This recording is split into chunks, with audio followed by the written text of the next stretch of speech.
Hello, അസ്സാം വലൈക്കും, നമസ്കാരം. അപ്പോൾ ഇന്ന് നമ്മൾ കാണിക്കാൻ പോകുന്നത് വളരെ എളുപ്പത്തിൽ നമ്മുടെ വീട്ടിലുള്ള ഇൻഗ്രീഡിയൻസ് മാത്രം വെച്ചിട്ട് ചെയ്തിട്ടെടുക്കാൻ പറ്റുന്ന ഒരു സിമ്പിൾ ആയിട്ടുള്ള സ്നാക്കാണ്.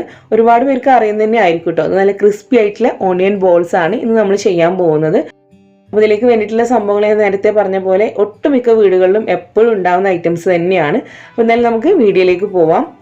അപ്പോൾ ആദ്യമായിട്ട് ചാനൽ കാണുന്നവരുണ്ടെങ്കിൽ ഒന്ന് സബ്സ്ക്രൈബ് ചെയ്തിട്ട് സപ്പോർട്ട് ചെയ്യാം കേട്ടോ.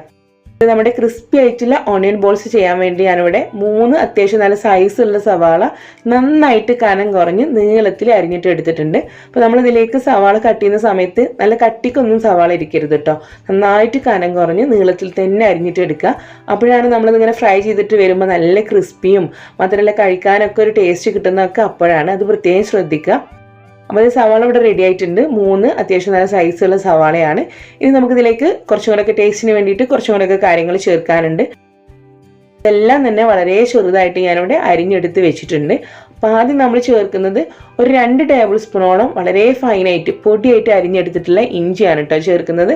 ഒരു ചെറിയ കഷ്ണം ഇഞ്ചി എടുത്തിട്ട് നന്നായിട്ട് ഫൈനായിട്ട് അരിഞ്ഞിട്ടെടുക്കുക. പിന്നെ നമുക്കിതിലേക്ക് ചേർക്കേണ്ടത് പച്ചമുളകാണ്. ഞാനിപ്പോൾ ഇവിടെ 4 പച്ചമുളകാണ് എടുത്തിട്ടുള്ളത്. പക്ഷെ ഇത്രയും ക്വാണ്ടിറ്റി ചെയ്യുമ്പോൾ നമുക്കൊരു 6 പച്ചമുളകൊക്കെ വരെ എടുക്കാം കേട്ടോ. കുറച്ചും കൂടെ എരിവിൽ കഴിക്കുന്നതാണ് ഇത് ടേസ്റ്റ്. പിന്നെ നമുക്ക് പച്ചമുളകിൻ്റെ കൂടെ വേണ്ടത് ഒരു പിടി മല്ലിയില, അതും നമ്മൾ വളരെ ചെറുതായിട്ട് അരിഞ്ഞിട്ടെടുക്കുക. പിന്നെ കറിവേപ്പിലയാണ് ചേർക്കുന്നത്. അപ്പോൾ മല്ലിയില ഇല്ലാത്തവർ കറിവേപ്പില മാത്രം ചേർക്കുക. രണ്ടും കയ്യിലുണ്ടെങ്കിൽ രണ്ടും ചേർത്ത് കഴിഞ്ഞാലും ടേസ്റ്റാണ്. അപ്പോൾ ഒരു പിടി കറിവേപ്പിലയും അതുപോലെ തന്നെ ഒരു പിടി മല്ലിയില കൂടെ ചേർത്തിയിട്ടുണ്ട്. ഇനി നമുക്ക് ഇതിലേക്ക് ചേർക്കാനുള്ളത് നമ്മുടെ ചെറിയ ജീരകമാണ്, അതായത് ക്യൂമിൻ സീഡ്സ് ആണ്. ഒരു 1.5 ടീസ്പൂണോളം ക്യൂമിൻ സീഡ്സ് ചേർക്കുന്നുണ്ട്. അതല്ലെങ്കിൽ അതിൻ്റെ പൗഡർ ചേർത്തിയാലും മതി കേട്ടോ. ഇനി നമുക്കിതിലേക്ക് ഒരു 1/4 ടീസ്പൂണോളം കായത്തിൻ്റെ പൊടി ചേർത്ത് കൊടുക്കാം. പിന്നെ കുറച്ചും കൂടെ ഒക്കെ എരിവിന് വേണ്ടിയിട്ട് ഒരു 3/4 ടീസ്പൂണോളം നല്ല എരിവുള്ള മുളക് പൊടി ചേർത്ത് കൊടുക്കാം. എരിവ് കൂടുതൽ വേണ്ട എന്നുള്ളവർക്ക് നമ്മുടെ കാശ്മീരി മുളക് പൊടി യൂസ് ചെയ്യാം കേട്ടോ. പിന്നെ ഒരു 1.5 ടേബിൾ സ്പൂണോളം ഓയിൽ, അതായത് നമ്മുടെ വെളിച്ചെണ്ണയാണ് ഒഴിച്ചു കൊടുക്കുന്നത്. കൂടെ ആവശ്യത്തിനുള്ള ഉപ്പ് കൂടെ ചേർത്ത് കൊടുക്കുന്നുണ്ട്. ഇപ്പോൾ നമ്മൾ ചെയ്യാൻ പോകുന്നത് ഇത്രയും ഐറ്റംസുകൾ ചേർത്തതിന് ശേഷം നമ്മുടെ കൈ വെച്ചിട്ട് നന്നായിട്ട് ഇതൊന്ന് മിക്സ് ചെയ്തിട്ട് എടുക്കണം.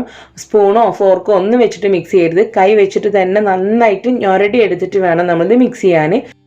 അങ്ങനെ നമ്മൾ അത്ര പ്രഷർ കൊടുത്ത് ഞൊരടി എടുത്തിട്ട് മിക്സ് ചെയ്യുന്നത് എന്തിനാന്ന് വെച്ച് കഴിഞ്ഞാൽ ഈ സവാള നന്നായിട്ട് കുഴച്ചെടുക്കുമ്പോൾ ഇതിനകത്ത് തന്നെ കുറച്ചും കൂടെ ഒക്കെ വെള്ളം വരും. നമുക്കിതിലേക്ക് ബാക്കിയുള്ളതും കൂടെ ആഡ് ചെയ്യാനുള്ള ഒരു വെള്ളമൊക്കെ ഇതിനകത്ത് തന്നെ കിട്ടും. അപ്പോൾ അത് നമ്മൾ നന്നായിട്ട് ഞൊരടിയെടുത്താൽ മാത്രമേ എത്രത്തോളം വെള്ളം ഇതിനകത്ത് ഉണ്ട് എന്നുള്ളത് നമുക്ക് മനസ്സിലാവുള്ളൂ. അപ്പോൾ അതുകൊണ്ട് നന്നായിട്ട് തന്നെ ഞൊരടിയെടുക്കാം. അത് ഞാൻ നന്നായിട്ട് ഇത് മിക്സ് ചെയ്തെടുത്തിട്ടുണ്ട്. ഇനി നമുക്കിതിലേക്ക് ചേർക്കേണ്ടത് അരിപ്പൊടിയാണ്. അപ്പോൾ ഞാനിവിടെ ഒരു 3/4 കപ്പോളം അരിപ്പൊടി എടുത്ത് വെച്ചിട്ടുണ്ട്. അത് കുറേശ്ശെ ചേർത്തിട്ട് വേണം നമ്മളത് മിക്സ് ചെയ്തിട്ടെടുക്കാൻ. എല്ലാം കൂടെ ഒരുമിച്ച് നമ്മൾ ചേർത്ത് കൊടുത്തു കഴിഞ്ഞാൽ പിന്നെ നമുക്കത് മിക്സ് ചെയ്തിട്ട് എടുക്കാൻ ഒരു ബുദ്ധിമുട്ടായിരിക്കും. അപ്പോൾ അതുകൊണ്ട് കുറേശ്ശെ ചേർത്തിട്ട് മിക്സ് ചെയ്തിട്ടെടുക്കാം. അപ്പോൾ ഞാൻ 3/4 കപ്പ് അരിപ്പൊടി മുഴുവനായിട്ട് തന്നെ ചേർത്ത് കൊടുക്കുന്നുണ്ട്. ഇത് നന്നായിട്ടൊന്ന് മിക്സ് ചെയ്തിട്ടെടുക്കുക. അരിപ്പൊടി സവാളയുടെ എല്ലാ ഭാഗത്തും എത്തുന്ന രീതിയിൽ മിക്സ് ചെയ്തിട്ടെടുക്കുക.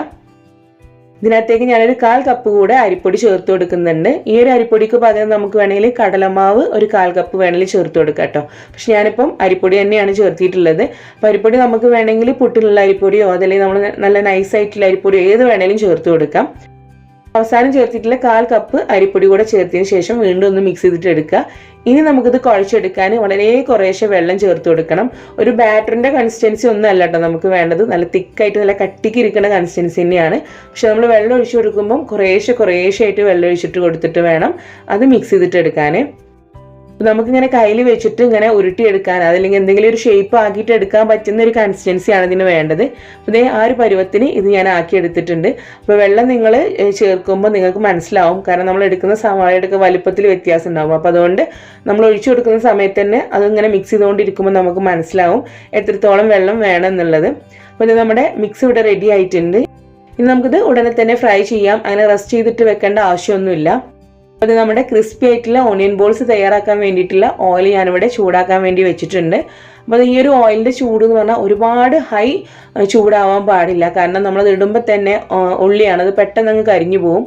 അപ്പോൾ അതുകൊണ്ട് അതിൻ്റെ ചൂട് നമ്മളിങ്ങനെ ഒന്ന് കൺസിസ്റ്റൻ്റ് ആയിട്ട് വെക്കണം. ഒരുപാട് കുറഞ്ഞു പോകാനും പാടില്ല, ഒത്തിരി അങ്ങോട്ട് കൂടി പോകാനും പാടില്ല. അപ്പോൾ അതിൻ്റെ ഇടയ്ക്ക് വേണം ഓയിലിൻ്റെ ചൂട് നിൽക്കാൻ. അത് നമ്മൾ ഷേപ്പ് ആക്കാൻ വേണ്ടിയിട്ട് എടുക്കുന്നതിന് മുന്നേ നമ്മുടെ കയ്യിൽ കുറച്ച് ഓയിലൊന്ന് 2 കൈവെള്ളയിലൊന്ന് ആക്കിയിട്ട് കൊടുക്കുക. അങ്ങനെ ആകുമ്പോൾ നമുക്കത് ഷേപ്പ് ചെയ്യാൻ കുറച്ചും കൂടി എളുപ്പമായിരിക്കും. കാരണം കയ്യിൽ ഇങ്ങനെ ഒട്ടിപ്പിടിക്കുന്ന ഒരു പ്രശ്നം കുറച്ച് മാറിക്കിട്ടും. എന്നതിന് ശേഷം കയ്യിലൊരു പോർഷൻ എടുത്തിട്ട് നന്നായിട്ടൊന്ന് ബോളാക്കിയിട്ട് എടുക്കുക. അതല്ലെങ്കിൽ നിങ്ങൾക്ക് മറ്റെന്തെങ്കിലും ഷേപ്പാണ് വേണ്ടതെങ്കിൽ അങ്ങനെ ചെയ്യാം. ഞാനിപ്പം ബോൾസ് ആക്കിയിട്ടാണ് എടുക്കുന്നത്. അപ്പോൾ അതേ കുറേശ്ശെ പോർഷൻ എടുത്തിട്ട് ഇതുപോലെ ബോൾസ് ആക്കിയിട്ട് നല്ല ചൂടായിട്ടുള്ള ഓയിലേക്ക് ഇട്ട് കൊടുക്കുക. അപ്പോൾ ഇതുപോലുള്ള സ്നാക്സ് ഒക്കെ ചെയ്യുന്ന സമയത്ത് നന്നായിട്ട് ഇങ്ങനെ മുങ്ങിക്കിടക്കുന്ന രീതിയിൽ ഓയിൽ ഒഴിച്ച് കൊടുത്താലാണ് കേട്ടോ കുറച്ചും കൂടെ നന്നായിട്ട് നമുക്കത് ഫ്രൈ ആയിട്ട് കിട്ടുക. പക്ഷെ നമുക്ക് ഒരു പ്രാവശ്യം യൂസ് ചെയ്തിട്ടുള്ള ഓയിൽ പിന്നെ നമ്മൾ ഒഴിവാക്കുന്നതുകൊണ്ട് നമുക്ക് 2 or 3 ഒക്കെ ആയിട്ട് മാത്രം കുറേശ്ശെ ആയിട്ട് ചേർത്തിട്ട് ബാച്ചായിട്ട് ചേർത്തിട്ട് ഫ്രൈ ചെയ്തെടുത്താൽ മതിയാകും. അപ്പോൾ അതേ ഒരു ഭാഗം കുറച്ച് കളറൊക്കെ ഒന്ന് മാറി വരുന്ന സമയത്ത് ഒന്ന് തിരിച്ചിട്ട് കൊടുക്കുക.